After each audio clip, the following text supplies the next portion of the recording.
اب قائد اعظم کی بہن کی کہانیاں سنیں کہ قائد اعظم کے انتقال کے بعد 2 سال تک قائد اعظم کی بہن کو تقریر کرنے کی اجازت نہیں تھی، پبلک میں وہ تقریر نہیں کر سکتی تھی، ان پہ حکومت نے بین لگایا ہوا تھا فاطمہ جناح پہ، جن کو مادر ملت کہتے ہیں۔ اور تیسری برسی پہ ان کو ریڈیو پاکستان میں کہا گیا کہ آپ ان کو تقریر کرنے کی اجازت دے دیں، اور جب تقریر انہوں نے شروع کی تو تقریر کے اس حصے پہ جب وہ آئیں، جب انہوں نے کہا کہ میرے بھائی کو ایمبولینس نہیں دی گئی اور پراپر اور اس وقت پہ انتقال ہو گیا میرے بھائی، اس حصے پہ آئیں تو ریڈیو پاکستان میں ان کی تقریر کٹ گئی۔ اب 1947 میں پاکستان بنا اور 1948 میں قائد اعظم کا ہم جانتے ہیں کہ ٹیوبرکلوسس یا تبدکسن سے انتقال ہو گیا۔ اب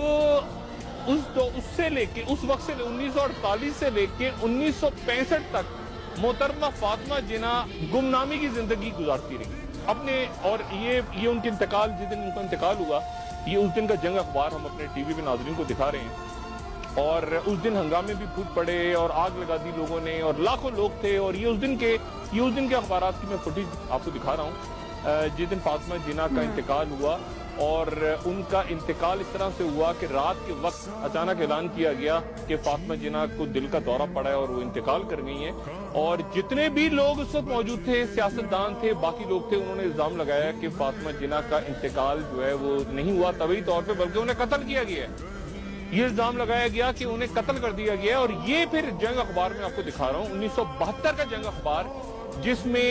یہ خبر ہے کہ باقاعدہ عدالت نے ایک پیٹیشن منظور کر لی، اور اس پیٹیشن میں یہ لکھا ہوا ہے، یہ ہمارا عدالت ہی نہیں، ہماری تاریخ ہے، اس پیٹیشن میں لکھا ہوا ہے کہ محترمہ فاطمہ جناح کو کے آخری دیدار کی اجازت نہیں دی حکومت وقت نے، اور غسل دینے والا جو ہے وہ یہ کہہ رہا ہے کہ جی فاطمہ جناح کے جسم پہ گہرے زخموں کے نشان تھے، ان کے پیٹ میں ایک سوراخ تھا جس میں سے خون بہ رہا تھا، اور تشدد کے نشانات تھے جسم پہ، اور یہ پیٹیشن عدالت نے منظور کر لی، عدالت نے منظور کر لی پیٹیشن، اتنے سارے اس کے ساتھ ڈاکومنٹس تھے کہ عدالت نے اس پیٹیشن کو منظور کر لیا، لیکن منظور کرنے کے بعد یہ پیٹیشن کہاں گئی تاریخ کے اوراق میں یہ ہم نہیں جانتے۔